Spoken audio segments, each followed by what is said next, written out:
Steam rose from the mug like a ghost escaping the morning chill. Sergeant Cole laughed with his buddies, his uniform crisp, his arrogance sharper. Across the base courtyard, a woman stood quietly near the gate, calm, composed, her presence radiating quiet authority. She wore civilian clothes, simple but elegant. Cole didn't know her. Didn't care to. With a smirk, he lifted his cup and said, "Watch this." The coffee arced through the air, dark liquid splattering against her coat, dripping down her sleeve. Gasps echoed. The courtyard fell silent. She didn't shout. She didn't flinch. She just looked at him, a long, unbroken stare that made even the wind seem to hold its breath. Before I tell you what happened next, tell me in the comments where you're watching from. I love knowing who's listening.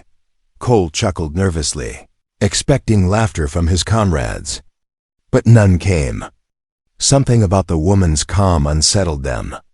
She took a small handkerchief from her pocket, wiped the coffee from her skin, and said softly, "You'll want to remember this moment, Sergeant." Then she turned and walked toward the command building. Her steps measured and unhurried. Later that afternoon, whispers ran through the base like wildfire. "There's a new admiral visiting today. She's inspecting every unit. Nobody knows who she is." Cole laughed it off at first. But when the announcement came over the intercom, "All personnel, report to the assembly hall for Admiral Harris' address," something in his stomach twisted. The hall was packed. Boots lined in perfect rows, eyes forward, air thick with tension. The door opened.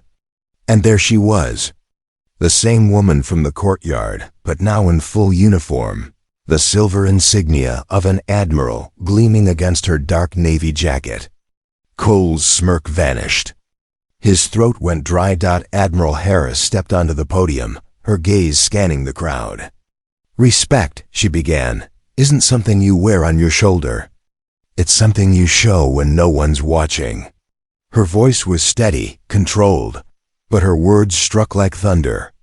"This morning, one of your own decided to humiliate a civilian. For fun." Murmurs rippled through the ranks. "That man," she continued, eyes locking on Cole, "didn't know he was humiliating his commanding officer." Every soldier turned. Cole's face drained of color.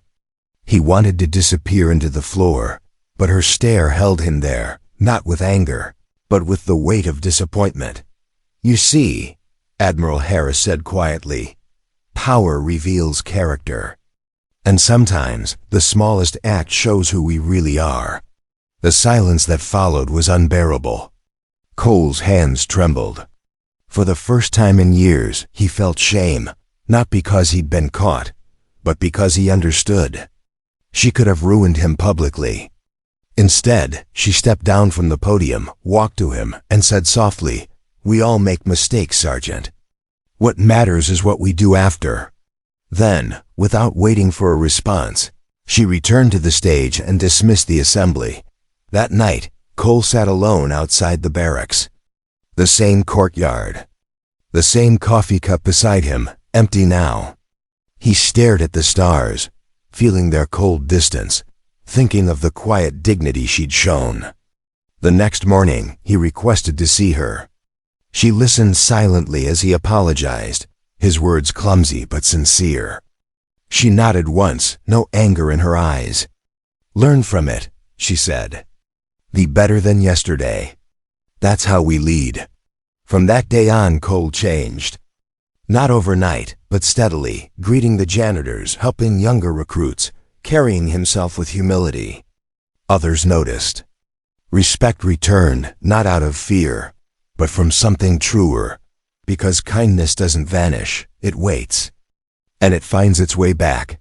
And as the morning sun rose again over the base, the courtyard looked different. The same stone, the same wind, but a new story written into its silence. A story about respect, humility, and the courage to change. If this story moved you, share it. And subscribe for more real stories that remind us, no act of decency ever goes unseen.